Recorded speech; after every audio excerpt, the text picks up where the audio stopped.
Hi, today we are very grateful to have Dr. Anabel Jensen with us. We know that she's a world expert in the emotional intelligence and also gifted children's field. She has made a huge contribution to the education field, and you were also named as one of the top 100 women of influence for in the Bay Area. Wasn't that exciting? I was very excited. Yeah, by Silicon Valley Business Journal. Yes, and also like you're very dedicated. You also founded different schools. I've been very involved in setting up different schools. Yeah. I'm really very passionate about two things. I'm Yes. passionate about gifted children, Yes. and I'm passionate about emotional intelligence. Wonderful. And I was at Nueva when Dan Goleman came. Do you know Dan Goleman? Yes, I can. Yeah, that I can. seems If you were like to a walk familiar in, word. Yeah. we could hug him. We could hug Yeah, him. I did.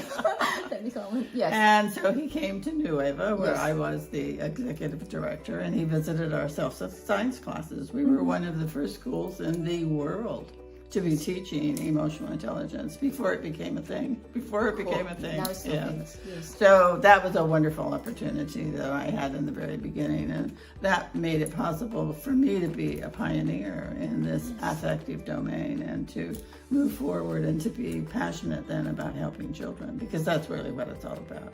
As we look at our world today, which is full of turmoil and disease and hopelessness and despair. Yes. And the children are so anxious, and I think they're anxious because the parents are anxious. Yes, parents are anxious. So we have Inevitable. to do a better job Yes, of helping them, providing them with the skills that they need in order to live a fulfilled and happy and successful and productive. You know, have to find all these adjectives here life. Yes. Then can you tell us, first start with your own story. So what drew you to emotional intelligence?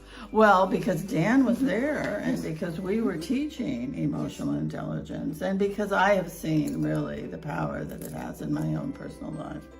So my own personal life has been full of a little trauma as well.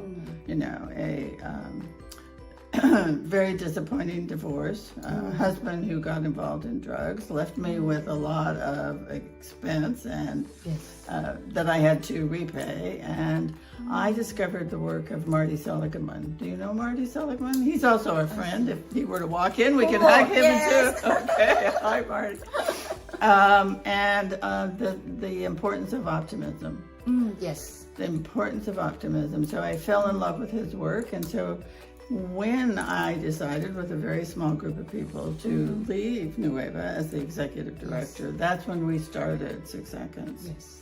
So 6 Seconds got started with a couple of very dedicated people, Karen Stone McCowan and Josh Friedman and Marcia Rideout, and we created the model and we created assessments and we created noble goals. We really feel strongly about the importance of having purpose in your life, having a noble goal. Yes. So it's a noble goal that gets me out of bed every morning.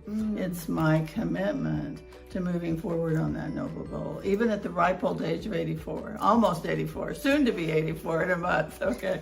Because you have energy when you have purpose in your life. Mark Twain said there are 2 important days in our life. Yes. The day we were born, okay? So that's a contribution to the world. Here we are. Cool.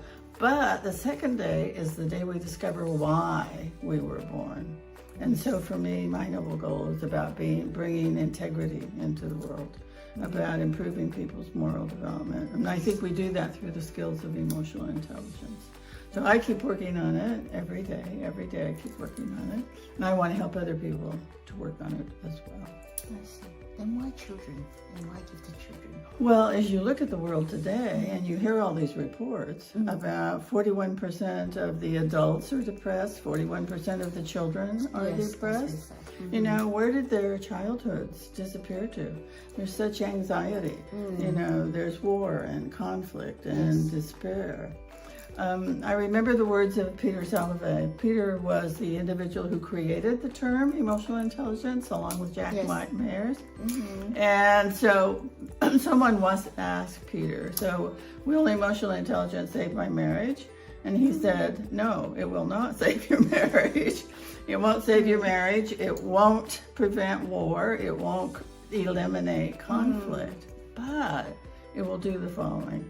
It will help you to get to a solution by employing the skills of emotional intelligence and working with other people so that we can then build a better world for the children that live now. So if we teach them those skills, maybe they'll be better at reducing conflict. Maybe they'll be better at fighting disease. Maybe they'll be better at negotiation. Maybe they'll be better at all those skills that you need to have in order to survive in the world today. So they will contribute to the next generations. Absolutely. We want them to become change makers. Yes. We want them to look at their communities and say, oh, I need to do something about that. What can I do to make that happen? How can I use the skills that I have of recognizing my own strengths and recognizing consequential thinking and what's going to happen if nobody does anything about that problem, whatever it is, you know, whether it's graffiti on the wall, whether it's a park that's been ruined, whether it's whatever it is, what can I do to make that better? And then how can I get other people involved? So if you have a few emotional intelligence skills, then you can talk other people into coming along with you and to be involved with you and to make things happen. Right? We make things happen. You make We're the things, change agents. You make things happen together. I think none of us do anything completely alone. We have to have supporters, we have to have friends, we have to have associates, we have to have people who believe in the importance of making the world a more secure place. We need that. Thank you. That's a noble goal. That's a noble goal. And we can instill those to our younger children. Absolutely. And each other. And each other. Yes.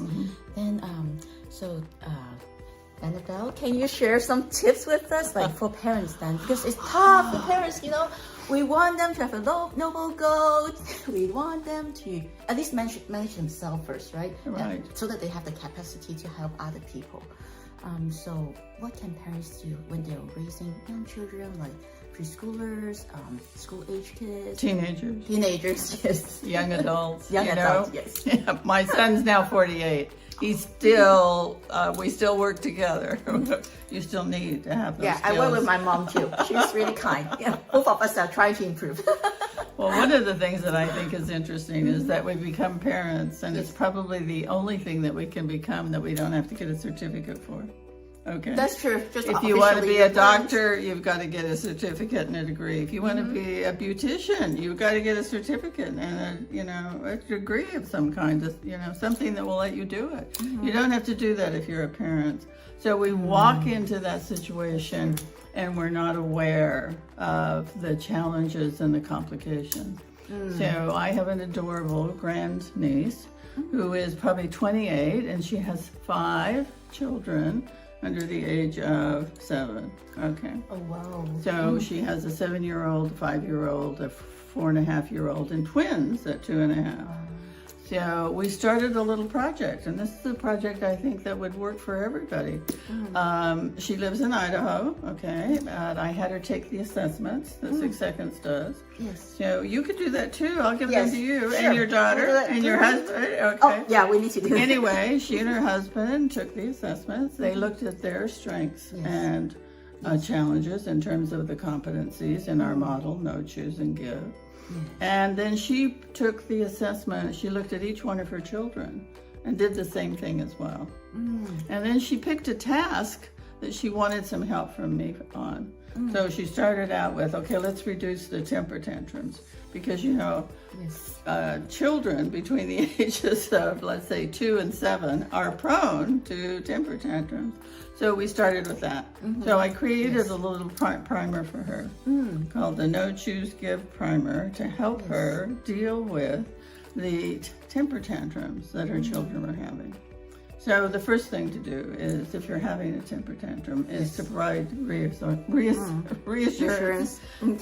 Because they need to know that. They do need to know that. And then the second thing to do is, can you help them discover why they're so upset? Self-awareness. What's the emotion that's going on and helping? Can you help them label it? Or can you give them a word and have them come back with a word? Okay. And then can you take that feeling and create it into a metaphor? I feel like I've just been run over by a Mack truck. We've all heard that statement, okay? Okay. Or I feel like, you know, someone just hit me on the head, even though they didn't. I feel that way. I feel like, you know, my heart is breaking, so that you can help them label that and explore it and then talk about it. And then you can take that feeling and turn it into a more productive one. Yes. Okay, let's take that energy and let's create a picture for the fridge that shows how you're feeling. You know, then people and themselves can understand more. So that they can understand more about what's going on. I also think families, you know how businesses are always setting mission statements? I think families should set mission statements as well. We're going to be a family that is always kind to everybody. Or we're going to be a family that leaves things better than we found them. Or we're going to be a family that helps each other no matter what. So that you can use that with the children too. Remember, we're going to be a family when you've got two of them going like this. We're going to be a family that helps each other. So what can we do right now to apply and to practice some of those things? I like it because it's not a family rules, but a mission. It's a mission. It's a mission for the family as well. And I think that's really important. So let's review a little bit. So reassuring first. Yes. And then help them identify the feeling. Feelings. That cools the amygdala, helps it to get calmer, and then you can begin to move in a more positive direction. More the prefrontal cortex part. Yes, then you can engage the prefrontal cortex and help create a new direction. Exactly. Wonderful. I really like what 6 seconds did is they do not just focus on their own emotional intelligence, the giving part, right? When they are calm, they have the capacity. Now they're moving on to see what can they contribute to other people, and collaborate with other people. It's such a big and important piece of what we want to have happen. We are not recluses. We are not hermits. We want to contribute. We want to be a piece and a part of the world. Yes. Yes, right. Yes. We live in a community. We do. Absolutely.